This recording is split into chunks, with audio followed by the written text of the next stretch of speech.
Welcome back to our channel. In this video, we are going to explain anime series named King of Thorn. The story begins by showing a girl falling from the sky and landing in the middle of a busy city street. Surprisingly, though, after hitting the ground, we see the body actually have been made of stone. It is then explained that an infectious disease of the highest level called Medusa virus is the reason behind people turning into stone, and a cure has not yet been found. We are told that the process has 3 phases, a 30 to 60-day infection to onset phase, then 12 hours until petrification, and then fatality. Mr. Vega, CEO of the major chemical manufacturer of Venus Gate, has a press conference. He says that his corporation will fulfill its duty to society and unveil a top-secret project they have been working on called cold sleep. Mr. Vegas states that patients under cold sleep will have a slower metabolic rate which will slow the progress of illness including Medusa virus. The plan will be to have infected people cold sleep until a curious found a lottery will be held to decide the 160 infected people that will be allowed to participate in the project. Elsewhere, the U.S. National Security Agency meets to discuss the probability of the disease Medusa being an act of bioterrorism perpetrated by Venus Gate. They question why such a large chemical manufacturer has not had any recent advances. They also bring into question the mental stability of the CEO, Mr. Vega, since he has been heard saying things such as, "I've been chosen, and I found the path to God," believing there will be another terrorist attack. They decide to go on the offensive, calling the operation Sleeping Beauty. Later, 3 bosses are shown taking participants to a large castle that will serve as the experiments facility. Here we are introduced to the twin sisters Kasumi and Shizuku. Along with them are a young boy, a prisoner, and several other random people. Upon arrival, participants are given a bracelet with their ID code engraved. They will need these in order to go further into the facility. As a selectee, Kasumi is given a bracelet and sent off to orientation, but her sister Shizuku must remain behind since she is merely a companion. During orientation, Mr. Vega reveals his cutting-edge centralized management control system called Alice. Alice, which will be able to run for 100 years, will be controlling and monitoring everything in the facility, including the cold sleep capsules. The system is also in charge of protecting everyone wearing one of the bracelets that were handed out earlier. When asked by a reporter if people can dream while in cold sleep, Mr. Vega says they can, and that Alice will also be able to control their dreams. Finally, Mr. Vega tells the participants that the bracelets also have an indicator that will turn from white to black if their Medusa infection enters its 2nd stage. Outside the castle, the twin sisters discuss their past. Kasumi is bothered by the fact that the sisters will have to part ways even after making a promise to always stick together. After both their parents died from the Medusa disease, Shizuku calms her sister by telling her that even though she is also infected, her death is not guaranteed. The two locked pinky fingers and make a new promise to meet again after Kasumi's time in cold sleep is over. After having all belongings taken from them, the participants are escorted to their sleeping capsules. After a short countdown inside the capsule, Kasumi is put to sleep.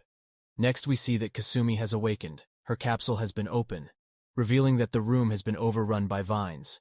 As all the other pods open, the participants begin to question why and believe that perhaps a cure has been found.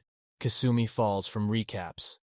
After being surprised by a monstrous bird-like creature, when their participants look to the ceiling, they see that there are actually several of these monsters. The participants run to an elevator and attempt to flee from the ravenous birds, only to find there is another much larger monster waiting for them.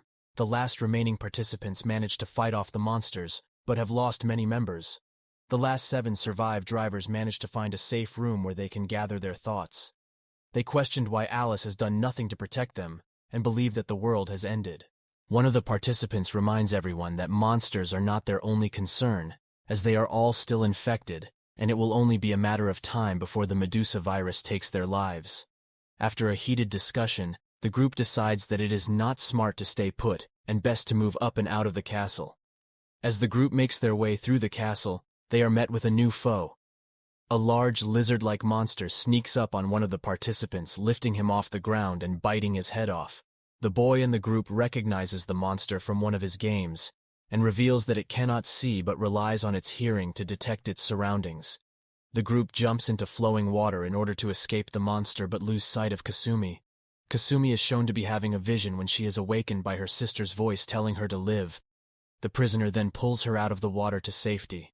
Their safety is short-lived, however, as they realize that there are actually several of these desert monsters. The group again must run for their lives.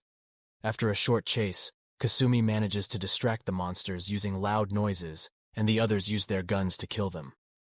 Later they were able to find a safe office where they treat their wounds and refill their ammunition. Tensions rise, however, as the group begins to question one of the participants for having a piece of jewelry when everyone else had to give up all their possessions. They also questioned how he knew the way to the office they were currently in, as the man's attempts to lie but fail. He begins to panic and takes Kasumi as a hostage. The man claims to have a noble duty to fulfill and leaves with his hostage.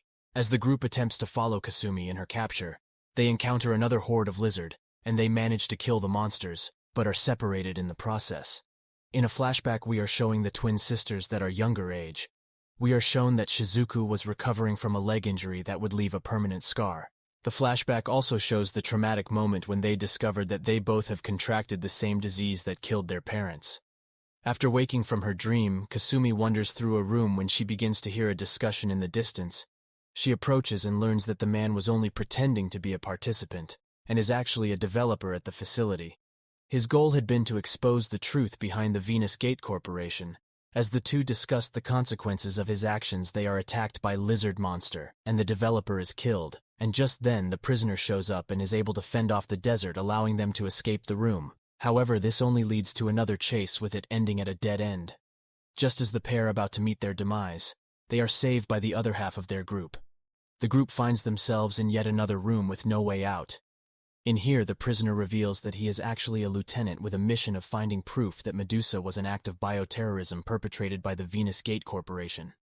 In the middle of their conversation, someone comes crashing through the door. This person is shown to be Mr. Vega, the CEO of Venus Gate. Mr. Vega reveals that he had been conducting an experiment that turns dreams into reality, but his test subject has gone out of control. As water begins to pour into the room, Mr. Vega shows them a hidden passage. On their way through the hidden passage, Mr. Vega explains the origins of the Medusa virus. He says that it came crashing down from space in a village where everyone had died, except for one little girl. They thought that the virus had killed everyone, but concluded that it may have been something else. While investigating the village, they found a bizarre creature that had been doing the killing. They were able to find that the creature was born from their dreams of the little girl on the catalyst was the Medusa virus. The infected girl was able to conquer the virus by producing what they called an alternative. The Medusa is actually able to seek out those with advanced mental activity and is able to stimulate their evolution. He then reveals that his first test subject had been the girl from the village named Alice, and that she had died during the experiments. He tells them that his mission now had been to gather the most promising test subjects at the Cold Sleep Center. In the hopes of finding his next test subject, he explains that his mission was a success. His newest and most perfect test subject was brought to the lab a couple days after the capsules had closed, but concedes that it was actually dumb luck since she wasn't even amongst one of the participants that he had invited here. Marks that she had been releasing massive amounts of energy after something triggered her mind to go out of control. Seeing as how Alice was the only thing keeping the subject under control, the power outage gave her enough time to break free. Finally, he reveals that the alternatives that his test subject produce are immune to Medusa and have permanent lifespans. The group must run away again, as the building begins to collapse, following the young boy as he seemingly knows the way out. It is then revealed that Alice had brainwashed the boy in order to protect their lives. In their attempt to escape, they dive into the rising water in the hopes that it will take them out of the top of the castle. However, Kasumi is knocked unconscious and begins to dream again. This time she dreams of the time that she cut her wrists in an attempt to kill herself while being stopped by her sister Shizuku. Her reason was so that her sister could take her place in the sleeping capsule and have a better chance at surviving their disease. The sisters agree that she should not have done this, and that there was still the possibility of a miracle that could save them both. She wakes as the lieutenant saves her from the drowning. Once again outside, Kasumi finds a video camera on the ground, and the recording shows Shizuku on the ground writhing in pain. This sends Kasumi into a frantic sprint to get to her sister at the top of the castle. The three others in the group used a helicopter to attempt to help Kasumi, but are stopped by the giant thorn monster that covers the castle. After being knocked out of the helicopter, the lieutenant finds Kasumi and the two heads at the top of the castle. The others in the group manage to survive the fall as well. But the woman falls victim to the Medusa virus and is turned to stone. In the castle, the lieutenant is met by a girl that he recognizes as his sister. that had committed suicide years ago. This girl explains that she is actually Alice, and that after the newest test subject had lost control, Alice had to take measures to stabilize the subject. She reveals that the original group of 7 survivors were chosen and brainwashed with the purpose of protecting Kasumi. Just as she's about to shoot the lieutenant, he remembers that there was a chip implanted in all their necks. Before going into the capsules, he shoots the chip out and is freed from Alice's illusion. He gets to the control terminal and shuts down Alice. Elsewhere, Kasumi awakes to see that she is in room surrounded by thorns with her sister at rest in the center. As she approaches, she is stopped by an alternative created by Shizuku. Just then, the chaos caused by the lieutenant causes the thorns to lose his power, and Kasumi is able to finally reach her sister. To her surprise, however, she notices that the body in the table has a scar in its wrist. This scar is scarred that Kasumi ended up with, after attempting to kill herself. She then realizes that this body was actually the real Kasumi. The alternative begs for Kasumi not to remember, but it is too late. Kasumi has a flashback to when her and her sister are about to see each other again after the cold sleep. In this memory, it is revealed that Kasumi did not actually want to make this promise. Instead, she begged her sister to jump off the cliff with her, so that neither of them would have to live without the other. Kasumi resorted to pulling Shizuku, as she was unwilling to commit suicide in their struggle. They both fell off the cliff. Shizuku had landed on a small ledge, had not been harmed, but her sister was not so lucky. Shizuka looked over the edge of the cliff to see that her sister Kasumi had fallen to her death. This realization sent Shizuku into a panic state, causing something to momentarily emerge from her body.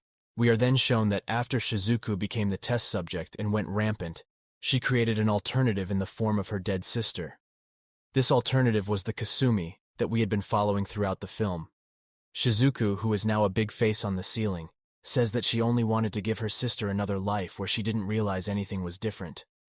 Kasumi wants to stay with her sister as the building collapses, but Shizuka pushes her away to save her life.